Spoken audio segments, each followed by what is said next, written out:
Hello everyone, welcome back to Science Data Science YouTube channel. I'm Nija Jhingan. Today I am going to discuss about the most powerful tool for the data analyst, data scientist, or your NLP engineer, that is dictionaries. Yes. So this is the data type which is very useful during the data analysis, creating the large data sets and fetching the values from the large data sets. It's just a game changer tool for the everyone or especially for the data analyst, right? Whether you are crunching the numbers or organizing complex data, or dictionaries are the secret weapon that make everything easier to manage, faster to access, and more flexible to work with. So in this video we will dive into why the dictionaries are so powerful and how they speed up your workflow and why they should be your go-to tool for the analysis. So stick around for some practical examples as well, because I am going to show you how you can implement, declare, and the most common methods used for dictionaries. Okay, and how it is useful during data analysis. Okay, I will share the tips and recommendations as well. Okay, so let's start with implementing the dictionaries using your Python. Let me share my screen. Okay, so this is my notebook. I'm using the Jupyter notebook. Okay, if you want to type a code with me, you can open the Jupyter notebook at your end. Okay, so what is a dictionary in Python? If you look at the screen, this is I have declared with the variable name my underscore dict. You can declare or name the variable according to your requirement. My recommendation is here, if you want to be the expert programmer or good programmer, then always name your data structure name professionally. Like if I want to make a fruit list dictionary, then I can rename it with the fruit underscore dict. Okay, and then this is it start with the curl bracket and with the curl bracket inside it, it's a key value, sorry, key name, and then its value, comma, key name, its value. It can contain string, integer, float, any data type inside it as a value. And you can also declare the key name as an integer as well. It's not mandatory at all. You always need to use the string. I will show you how. So first, this is I have already printed. This is your key name. This is its value, key name 2 and 2. Now, if you are interested, maybe in your mind you don't want to use a string, you want to use here integer value, let's say 1, then you can also use that. There is no harm, and we can print it. Okay, so you can also do this. Okay, now why are dictionaries so powerful? Number one, it's a fast data retrieval. Yes. Why? Because dictionaries use the hash tables for the storage. So it allow the big O one-time complexity for lookup.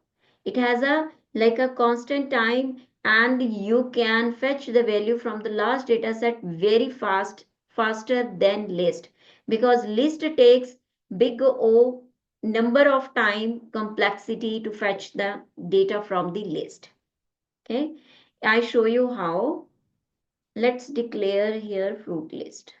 Sorry, fruit underscore date.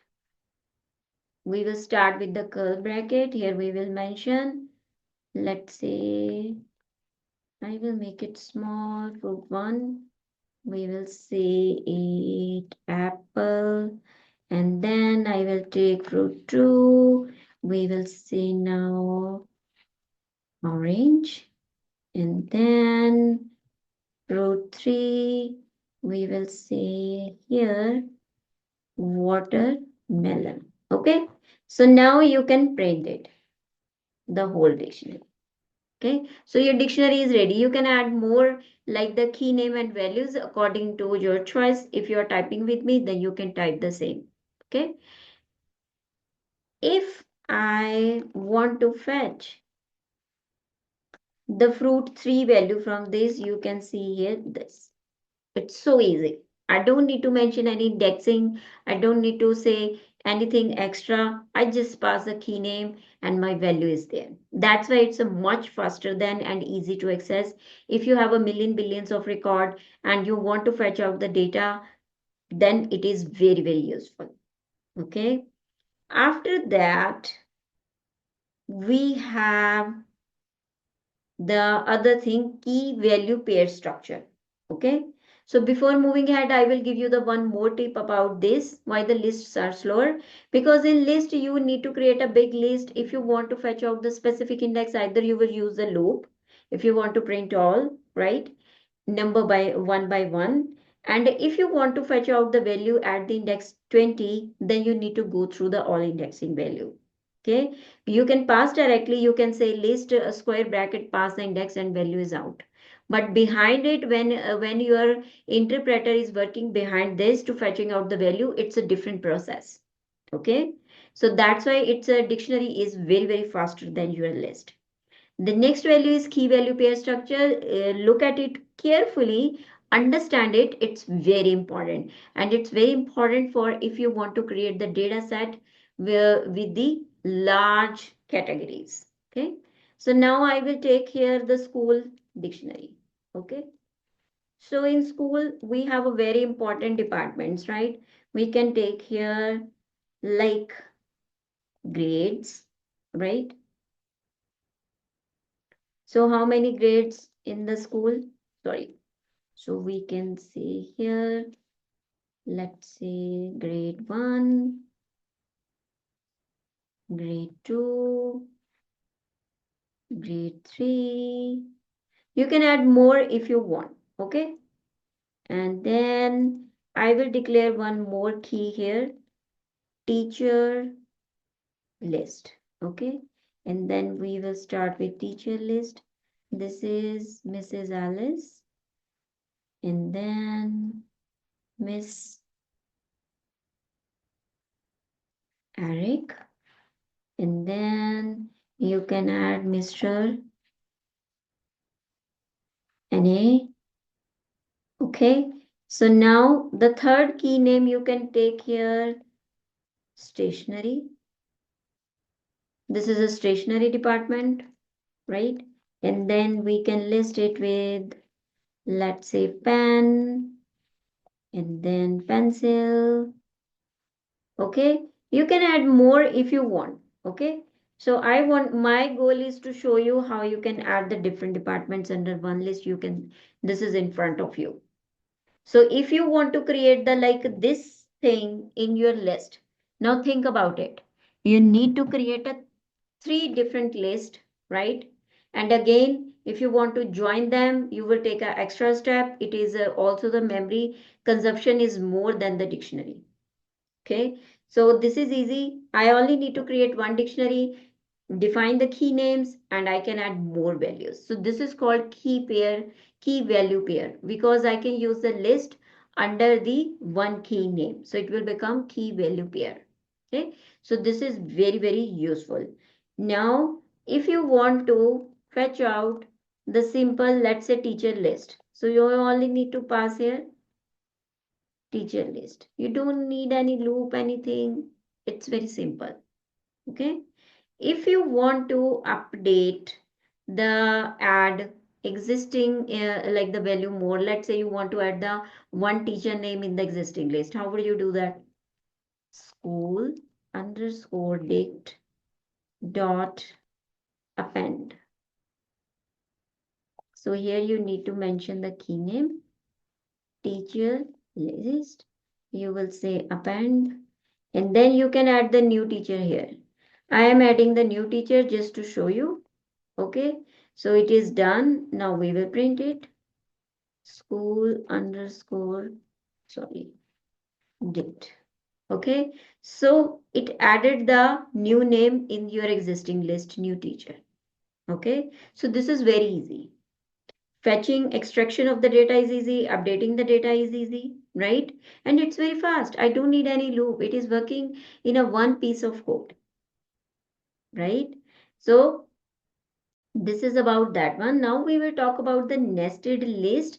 This is very important topic. Again, I'm saying look at it carefully, and if you want to type with me, you can. Okay.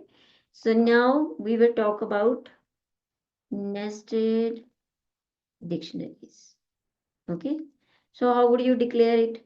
We will take it here, nested dictionary. Nested dictionary means dictionary inside dictionary. Okay. So we will start with the curl bracket, and we will mention here the first date. Okay.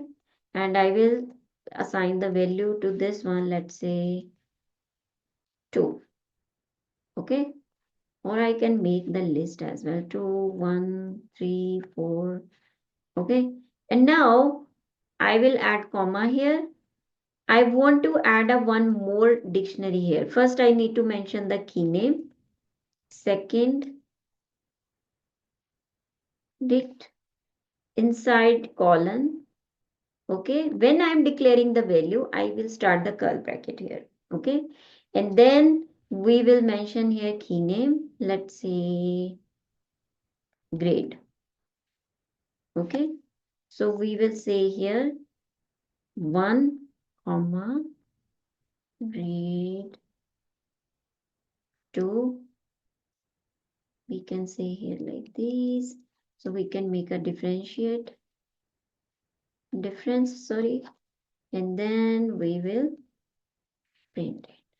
Here you go.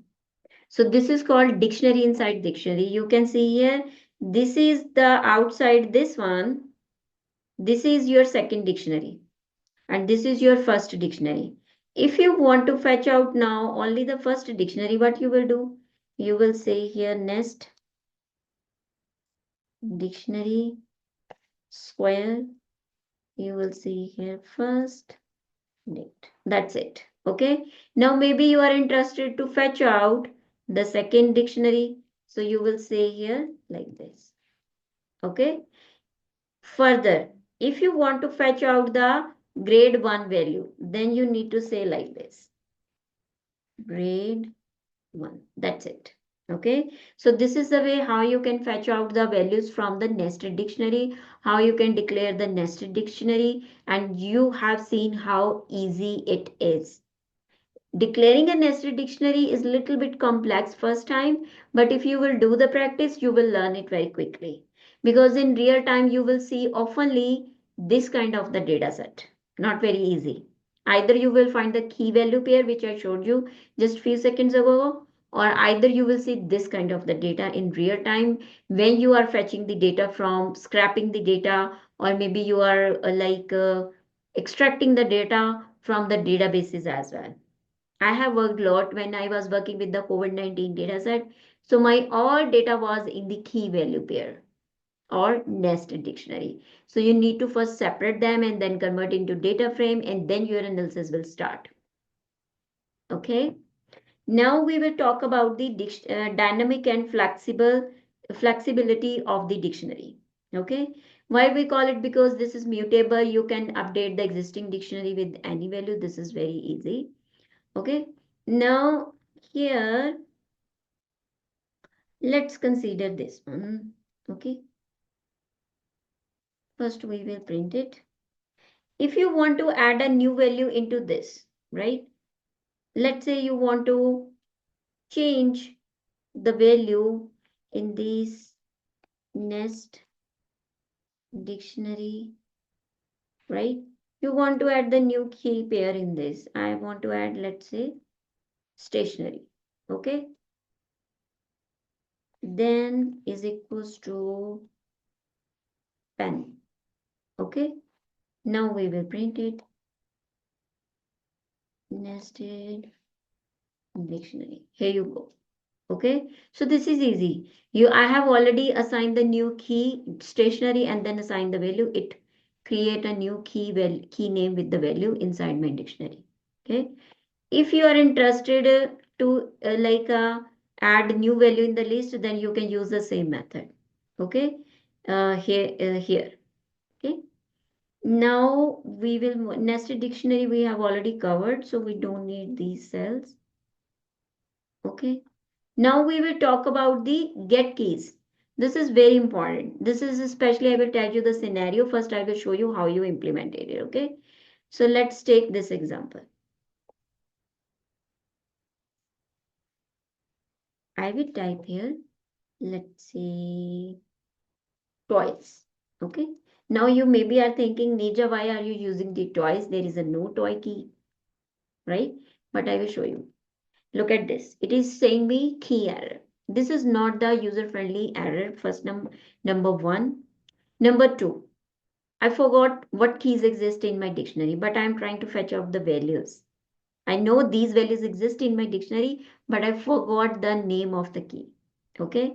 So if you are working like at the back end, you are making some program and you want to show the user-friendly method message to your users, or you want to show some default value, then you should use get keys.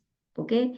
Number two, this is very, very useful in conditional statement as well. Okay. So first you need to declare this one, and then you will say get. Here I will pass here twice, and then default value. No key value exists. Okay. Now we will run it. See, it did not show me, or sorry, it does not show me any error. It show me the user-friendly message which I set here. If you want, you can also set. You can give the message, try another key. This key does not exist. You are entering the wrong key. Something like that. Okay. So this is very, very useful at that time when you are checking in the millions, billions record, or maybe 1,000 records, some conditions, right? You are checking for the key. If this key exists, then take this action. At that time, this is very useful. Okay.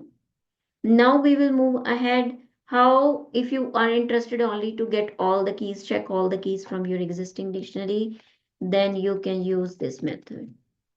Dictionary dot keys. That's it. Okay. So it will show you the all existing keys in your nest dictionary. No value, only keys. This is inbuilt method. You cannot make any changes in this. If you want to work additional on these parameters, I will share the external resources with all of you. You can practice more. Okay. And the next one is, if you are interested to check all the values in your dictionaries, then you need to use this. Okay, I think I did the spelling mistake. Yes. Okay, so it is showing me all values here. Okay, and then dict.items, this is very, very powerful. How I tell you? Dictionary dot items. Okay, it will show you the all key name plus your value in the form of like this list. If you want to like run the loop on this, this is the most widely used method, because it is going to give you the key name value as well. So if you are running the for loop, then you can use it. So you can extract, if this is the key, fetch out all values. Okay, so this is very powerful. And then we have a update key. Update key means if you want to add the new dictionary into the existing dictionary, you can do that. I will declare here new dictionary, new dict, column, first name, we will say Alice, and then last name, column, we will say here Eric. Okay, so I'm just checking the like the dummy data. Okay, and now we will update it. We will say nest underscore dictionary. I think spelling mistake, dictionary dot update, and then we will pass new underscore detail. Let me correct the spelling mistake. Okay. So now it update the your list. We will print it. Nest underscore dictionary. Here you go. Okay. So it added the new dictionary into the existing dictionary. Okay, but it is not creating any nested dictionary. Mind it. Okay, look at the output carefully. There is a no curl bracket inside the dictionary. It is just updating the values. So you can see how powerful it is, right? Very useful. And then pop. Pop is to remove the last value from your dictionary and it will show you the result. So let's pick up over nest dictionary again. Then dot pop. And then we need to mention the key name. Let's say last name. Okay. So it removed this value from it. And because I pass the key name and then it will show you the value, it is removed. If you want to print it again and confirm, then you can print it. Here you go, like this. So there is a no last name. Okay. Now I will show you the next one and I will tell you the then you tell me, you write in the comment what is the difference between pop item and that one. Okay. So pop item. Here you go. Okay. So it is showing me it remove this one, right? Did you notice? I did not pass any key name inside the pop item. Why? Because it's a pop item. It will automatically pick up its key name because you are have connected the item method with it. Remember in item we used previously dict dot items which contains the key name and value as well. So something like that. If you are using the only pop, you need to pass the key name to remove it. If you don't know, you don't remember, then you can go with the pop item because it will automatically pick up the key name and its value and remove it. Okay, now you tell me which method is better for you and why. Okay, next is your copy. This is the very good. You can use it when you want to copy the existing dictionary into the new dictionary. Okay, nest underscore dictionary. Okay, dot copy.